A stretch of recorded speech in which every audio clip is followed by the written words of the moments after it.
Hello दोस्तों, नमस्कार। SMKC channel में मैं आप सभी लोगों का दिल से बहुत बहुत स्वागत करता हूं। दोस्तों, इस वीडियो में हम लोग बात करने वाले केवल एक शेयर के बारे में जो कि बहुत ही ज़बरदस्त पॉपुलर है among the retail investor and होना भी चाहिए। कंपनी कोई ख़राब नहीं है, जिसका नाम है IRCTC। ये शेयर इसलिए पॉपुलर है क्योंकि इसका IPO का जो लिस्टिंग था वो गज़ब का था, एंड उसके बाद उसका डिमांड एंड जिस तरीके से ये शेयर बाद में 2000 तक जा चुका था, ये गज़ब की रैली हम लोग को देखने को मिली थी। हम लोगों ने भी इस शेयर में 930 के आसपास यहाँ पे क्वांटिटी उठा ली थी, एंड आज भी हम लोग इसमें प्रॉफिटेबिलिटी में बैठे हुए हैं। बट स्टिल जो नेक्स्ट सवाल बार बार लोगों के आते हैं कि अभी IRCTC का खरीदने का सही टाइम है, अगर है तो कब है, एंड अगर नहीं है तो वो क्यों है। तो ऐसा कुछ डेटा मैं आप लोगों को दिखाऊंगा, वो देख के आप लोग ज़रूर चौंक जाओगे, एंड वो हम लोगों ने ज़रूर उसको कंसिडर भी करना चाहिए।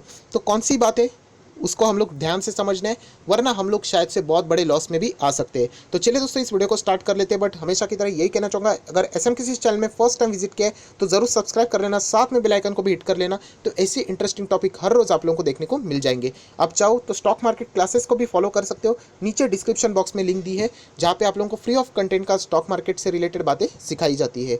अभी लेटेस्ट वीडियो की बात करें तो आप लोग यहाँ पे देख सकते हैं कुछ इंपॉर्टेंट बातें थी जो कि स्टॉक मार्केट में अफवाहों का खेल चल रहा है, इससे आप लोगों को बचना है। एंड उसी के साथ साथ सेबी ने नए मार्जिन रूल्स जो लाए हैं वो क्या है, वो सारी चीज़ें अगर आपको जाननी है तो नीचे डिस्क्रिप्शन बॉक्स में मैंने लिंक दिए। 4 वीडियोस आज मैं बना चुका हूँ, तो हर एक वीडियो को वहाँ पे आप लोग देख लेना।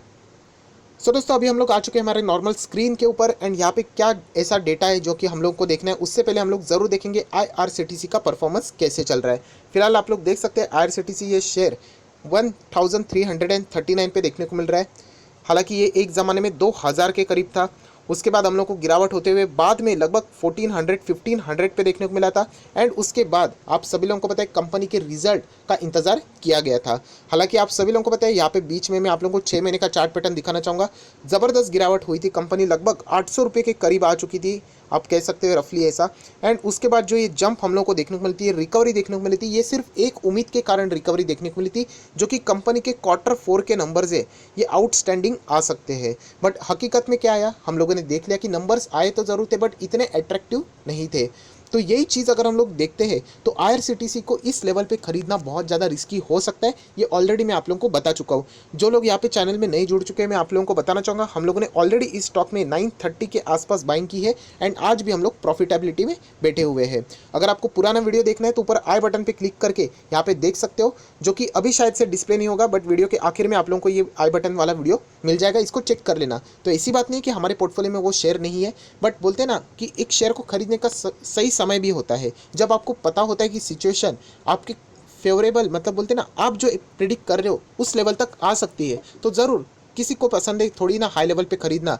तो यही चीज़ अगर हम लोग यहाँ पे देखें तो IRCTC आज भी अगर हम लोग यहाँ पे देखते करंट सिचुएशन को मद्देनज़र रखते हुए, सो ये 1300 के भी ऊपर बहुत ही महंगे दाम में यहाँ पे मिल रहा है। क्या यहाँ पे और तेज़ी आ सकती है, 2000 तक जा सकता है, बट उसके लिए कोई एनालिसिस की ज़रूरत नहीं पड़ेगी, उसके लिए तुक्के या फिर लक की ज़रूरत पड़ेगी। देखिए, अगर कोई बड़ी न्यूज़ आ जाती है, IRCTC भी यहाँ पे बात कर रहा था कि प्राइवेटाइजेशन से रिलेटेड IRCTC खुद यहाँ पे एंटर कर रहा है, क्योंकि तेजस रेलवे आप सभी लोगों को पता है ये कौन चला रहा है, IRCTC तो चला रही है, जो कि प्राइवेट ट्रेन है। तो IRCTC खुद भी एक प्राइवेट यहाँ पे जो बिडिंग थी वहाँ पे हम लोगों को देखने को मिली थी। तो ऐसे सिचुएशन में यहाँ पे रैली आ सकती है, बट हम लोग कभी भी अंदाज़ा लगा के नहीं चलते, हम थोड़ी ना ज्योतिष है, हमको थोड़ी ना पता है कि आगे जाके क्या होगा। सो अगर सिचुएशन नॉर्मलाइज रही तो हम लोग ज़रूर कह सकते हैं कि IRCTC के शेयर में जितना टाइम लैप्स होगा ये हम लोग को धीमे धीमे करके नीचे देखने को मिल सकता है। फिलहाल आप लोग देख सकते हैं पहले ये 1450 के आसपास था, बाद में 1400, एंड अभी धीमे धीमे करके 1350, एंड अभी 1350 के भी नीचे आते हुए देखने को मिल रहा है। एंड ये ज़रूर शेयर नीचे भी आना चाहिए। एंड वो क्यों नीचे आना चाहिए, क्योंकि IRCTC ने खुद कमेंट्री में यहाँ पे कुछ खुलासे किए थे, जो कि मैं आप लोगों को बताना चाहूँगा। यहाँ पे आप देख सकते हैं द हिंदू आर्टिकल है, न्यूज़पेपर है, उन्होंने बात की थी कि IRCTC खुद एक्सपेक्ट कर रहे बिजनेस टू नॉर्मलाइज बाय अक्टूबर। इसका अर्थ आप लोग पहचानते हैं दोस्तों कि Q1 के जो नंबर्स है वो खराब आएंगे, ये IRCTC ने खुद कहा है। Q2 के भी नंबर्स IRCTC के खराब आएंगे, ये IRCTC ने खुद कहा है। सो Q3 की शुरुआत ही होती है अक्टूबर, नवंबर, दिसंबर से, तो वहाँ पे इनका नॉर्मलाइज हो सकता है बिजनेस, इसका एक्सपेक्टेशन किया गया है। हालांकि इसकी भी गारंटी नहीं है, बट मिनिमम इतना टाइम लगेगा ये IRCTC ने यहाँ पे बोल दिया है, जो कि उन्होंने खुद ही कहा है। उसी के साथ साथ IRCTC ने बीच में टिकट्स भी कलेक्ट किए थे। अच्छा रेवेन्यू भी हुआ था, बट बाद में उनको रिफंड करना पड़ेगा, तो उनको कोई भी यहाँ पे पैसा नहीं मिला था। कैटरिंग की बात करें तो हर कोई ट्रेन में, अभी जितनी भी ट्रेनें चलती है, लोग आते हैं, कोई भी यहाँ पे कैटरिंग से रिलेटेड फैसिलिटीज़ को ज़्यादा यूज़ नहीं करता। हर कोई अपने घर से पानी और खाने का सामान लेके आता है, क्योंकि आप सभी लोगों को पता है कि फ़िलहाल की सिचुएशन बाज़ार में कैसी चल रही है एंड आउटसाइड में कैसी चल रही है। तो आप लोग अंदाज़ा लगा सकते हैं कि आईआरसीटीसी का बिजनेस ये सिर्फ रेलवे से जुड़ा हुआ नहीं है, कैटरिंग से भी है। टूरिज्म की तो बात करने की ज़रूरत ही नहीं है कि टूरिज्म तो पूरा अभी तक बंद ही है। सो इन सारी चीज़ों को अगर हम लोग यहाँ पे देखते हैं तो आईआरसीटीसी का शेयर अभी भी 1300 के लेवल के भी ऊपर रहना ये जस्टिफाइबल नहीं लगता है। ये ज़रूर नीचे आना चाहिए। कंपनी खराब नहीं, ये बार बार मैं आप लोगों को बता रहा हूँ, बट सिचुएशन जिस तरीके से क्रिएट हुई है, तो इस लेवल पे आईआरसीटीसी देखना ये थोड़ा सा मेरे लिए डाइजेस्ट करना डिफिकल्ट है। मैं गलत जा सकता हूँ, क्योंकि एसबीआई कार्ड में मैं एक्सपेक्ट कर रहा था कि ये शेयर नीचे आएगा, बट वैसे नहीं हुआ। हालांकि मैं वहाँ पे जो एनालिसिस मेरी जो गलत थी वो ज़रूर मैं कह सकता हूँ, क्योंकि ऑनलाइन शॉपिंग हो सकती है, अच्छा खासा बिजनेस हो सकता है, वो एसबीआई कार्ड का एक एडवांटेज था। बट आईआरसीटीसी की अगर मैं बात करूँ तो शायद से डिफिकल्ट है, क्योंकि कंपनी का बिजनेस अच्छा नहीं चल रहा है, जो कि उन्होंने खुद यहाँ पे बोल दिया है। अभी हम लोग आ जाएंगे उस चौंकाने वाले डेटा के ऊपर, जिससे रिलेटेड ये स्पेसिफिकली वीडियो मैंने बनाया है, जिससे आप लोगों को डिसीजन लेने के लिए हेल्प हो सकता है। क्योंकि मैं कभी भी आप लोगों को ये नहीं कहूँगा कि आप लोगों ने बाय मत करो या फिर करो, वो आपका डिसीजन है। मैं क्या करता हूँ वो सिर्फ मैं आपके साथ यहाँ पे ओपनली शेयर करता हूँ। सो डेटा आपके सामने यहाँ पे मैं ओपन करने से पहले आप लोग दिखाना चाहूँगा, लार्ज कैप की ही कंपनी है, ठीक है। उसी के साथ साथ यहाँ पे फिलहाल के रिजल्ट हम लोग को डाउन देखने को मिले थे। परसेंटेज रिटर्न भी अगर आप लोग यहाँ पे चेक करना चाहते हो तो ज़्यादा रिटर्न्स आप लोगों को देखने को नहीं मिलेंगे। जितने भी है नेगेटिव है। जिन लोगों ने फर्स्ट यहाँ से होल्ड किया उनको ही 43% के पॉजिटिव रिटर्न हो रहे हैं। मतलब जिनको आईपीओ से मिला है, लिस्टिंग से मिला है, वो अच्छे खासे प्रॉफिट में, हम लोग प्रॉफिट में ही है। 930 के आसपास हम लोगों ने बाइंग की थी। अभी हम लोग आएंगे यहाँ पे सबसे इंपॉर्टेंट डेटा के ऊपर, एंड यही से कहानी शुरू होती है। मेजॉरिटी ऑफ शेयर्स प्रमोटर के पास से कोई गिरवी नहीं है। म्यूचुअल फंड की होल्डिंग 1.29% है। फॉरेन निवेशक देख लेना दोस्तों, 0.77% की होल्डिंग है। Maximum share holder president of India, मतलब गवर्नमेंट की कंपनी 87% की होल्डिंग है। हाईएस्ट पब्लिक शेयर होल्डर नहीं है। एंड इंडिविजुअल इन्वेस्टर 8.88% है। अभी यहाँ पे जैसा मैंने कहा कि कहानी शुरू हो चुकी है। अभी ध्यान से देख लेना, अभी तक आप लोगों ने ध्यान से सुना भी नहीं होगा तो भी चलेगा। अभी आप देख सकते हैं प्रमोटर की होल्डिंग में कोई भी बदलाव नहीं है दोस्तों, ठीक है, ये चल जाता है। फॉरेन निवेशकों ने अपनी हिस्सेदारी यहाँ पे कम कर दी है 0.93% से। म्यूचुअल फंड ने भी अपनी हिस्सेदारी कम कर दी है 0.76% से। इंश्योरेंस कंपनी ने भी अपनी हिस्सेदारी कम कर दी है 0.04% से। एंड अदर डीआईएस ने भी अपनी हिस्सेदारी कम कर दी है 0.09% से। एंड ये सारे हिस्सेदारी जिन्होंने कम किए, बेचे हैं शेयर्स, वो किसी ने खरीदे? नॉन इंस्टीट्यूशनल इन्वेस्टर, जिसमें रिटेल इन्वेस्टर आते हैं। एंड उनकी होल्डिंग यहाँ पे बढ़ चुकी है 1.83% से। आप लोग यहाँ पे देख सकते हो, मैं थोड़ा सा ऊपर कर लेता हूँ। तो यही प्रॉब्लम है दोस्तों, जो कि एक डेटा है, एंड इससे भी चौंकाने वाला डेटा अभी मैं आपके सामने ओपन करूंगा। बट यही प्रॉब्लमेटिक सिचुएशन है जहाँ पे प्रमोटर की होल्डिंग स्टेबल है, बट फॉरेन निवेशक, mutual fund, insurance and other DS अपनी हिस्सेदारी बेच रहे, जहाँ पे नॉन इंस्टीट्यूशनल रिटेल इन्वेस्टर यहाँ पे हिस्सेदारी खरीद रहे हैं। तो ये बात आप लोगों ने जरूर नोट डाउन करनी चाहिए। हालांकि आप सभी लोगों को पता है, मैं हमेशा आप लोगों को सिखाता हूँ कि ये फॉरेन निवेशक हो, म्यूचुअल फंड हो, इंश्योरेंस कंपनी हो, इन जो इनकी एक्शन होती है उसके मुताबिक आप लोगों का डिसीजन चेंज नहीं होना चाहिए। बट अगर आपका डिसीजन उन्हीं के साथ मैच कर रहा है तो आप लोगों ने ज़रूर इसको सीरियसली लेना चाहिए। जैसे कि हम लोग कह रहे हैं कि शायद से ये शेयर नीचे आना चाहिए, जिस तरीके की कमेंट्री आईआरसीटीसी ने खुद यहाँ पे की है। एंड आप लोग देख सकते हैं इनका डेटा देख के भी कि ये यहाँ पे मार थोड़ा थोड़ा करके बेच रहे हैं। अभी और एक आप लोगों को डेटा दिखाऊंगा जहाँ से ये सारी चीज़ें आप लोगों को और भी क्लियर हो जाएगी कि शायद से अगर सिचुएशन ऐसी नॉर्मल रही, कोई एक्सेप्शनल चीज़ नहीं होती है बाजार में, रेलवे से रिलेटेड कोई बड़ा अनाउंसमेंट हो गया, आईआरसीटीसी को उसका फायदा हो गया, तो ज़रूर जंप आ जाएगी। बट अगर ऐसा कुछ नहीं होता है तो ये शेयर धीमे धीमे करके आप लोगों को 1100 1000 के आसपास भी देखने को मिल सकता है। इसकी पूरी संभावना ज़रूर बनती है। सो दोस्तों, जो डेटा मैं अभी आप लोगों को दिखाने वाला हूँ वो वापस शेयर होल्डिंग से रिलेटेड है, जो कि अभी आप लोगों को बताऊंगा पिछले 3 जो क्वार्टर्स के इसके मुताबिक जो अपडेशन आते हैं उसके मुताबिक। प्रमोटर की होल्डिंग में कोई चेंज नहीं है, आप सभी लोगों को पता है, कोई भी शेयर गिरवी नहीं है, ये अच्छी बात है। बट अभी आप देखोगे फॉरेन निवेशक जो 1.99% की होल्डिंग पहले रखते थे, ये मैं दिसंबर की बात कर रहा हूँ 19 की, वो मार्च 2020 में 1.7 हो गई है, मतलब उन्होंने कम की है। एंड इस वक्त की जो होल्डिंग है वो 1.7 से घट के जून 2020 में 0.77% बची है। मतलब फॉरेन निवेशक लगातार यहाँ पे माल बेच रहे हैं। चलो कोई बात नहीं, बेच सकते, वो उनका डिसीजन है। अभी आ जाते डीआईएस की बात करते हैं।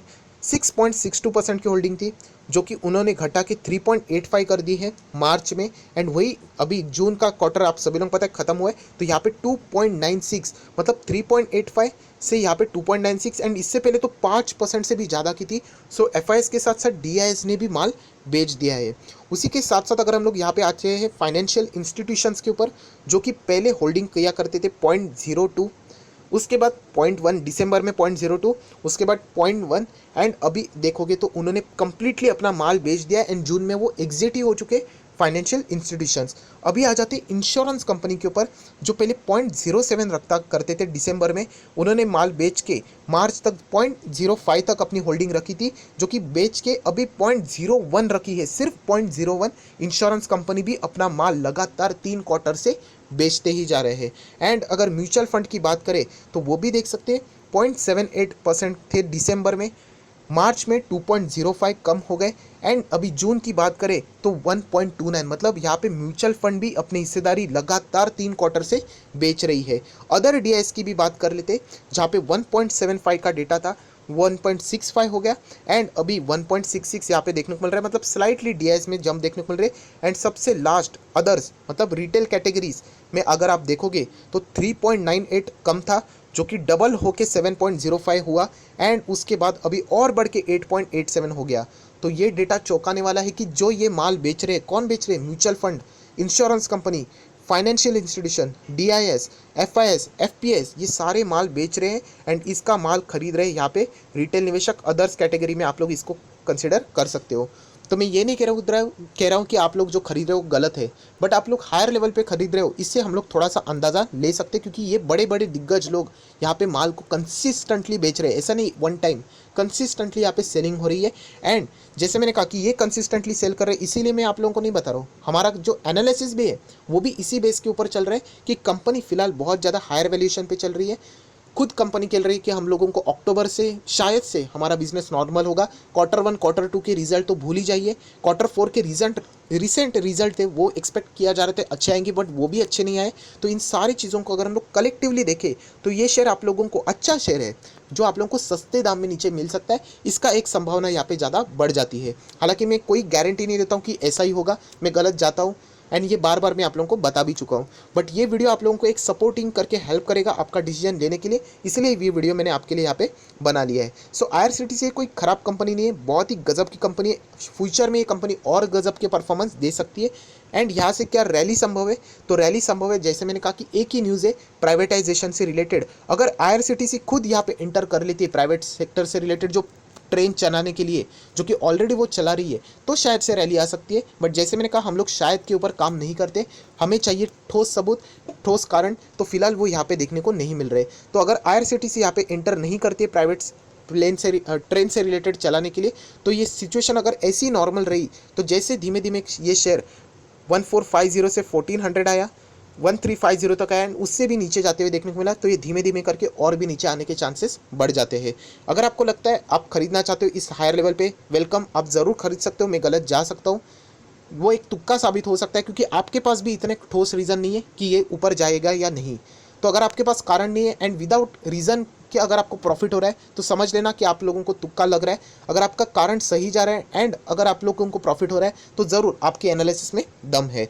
तो ज़रूर नीचे आप कमेंट सेक्शन में बता देना कि आपका राय क्या है, कि अगर आप खरीदना चाहते हो तो क्यों, उसके पीछे की वजह क्या है, अगर आप नहीं खरीदना चाहते तो उसके पीछे की वजह क्या है। तो ये सारी चीज़ों को अगर हम लोग देख के यही कह सकते हैं कि सिचुएशन नॉर्मल रही तो ज़रूर आईआरसीटीसी हम लोग को और भी सस्ते दाम में यहाँ पे मिल सकता है। ऊपर आई बटन पे क्लिक करके देख लेना, वो वीडियो आ चुका होगा, 9:30 के आसपास हम लोगों ने इसमें बाइंग की है। तो मैं उनको यही कहना चाहूँगा, जिन लोगों के पास ऑलरेडी है वो चाहे तो होल्ड कर सकते हैं या फिर प्रॉफिट बुकिंग भी कर सकते हैं, उसमें कोई संदेह वाली बात नहीं है। वो डिसीजन में आपके ऊपर छोड़ता हूँ, बट फ्रेश बाइंग से रिलेटेड शायद से ये शेयर आप लोगों को थोड़ा सा और भी नीचे यहाँ पे मिल सकता है। शायद से इसके लिए और भी आप लोगों को इंतजार करना पड़े, Q1 के रिजल्ट आने दो, Q2 के रिजल्ट आने दो, तो फिर आप लोगों को देखने को मिलेगा ये शेयर में और भी गिरावट आ सकती है। सो ज़रूर नीचे कमेंट बॉक्स में बता देना कि आपकी राय क्या है एंड रीज़न भी प्रोवाइड कर देना, रीजनेबल रीज़न होना चाहिए, तो ज़रूर हम लोग उसको भी यहाँ पे स्टडी कर पाएंगे। So that's it, thank you very much दोस्तों, we will be meeting on next video, तब तक के लिए बाय बाय।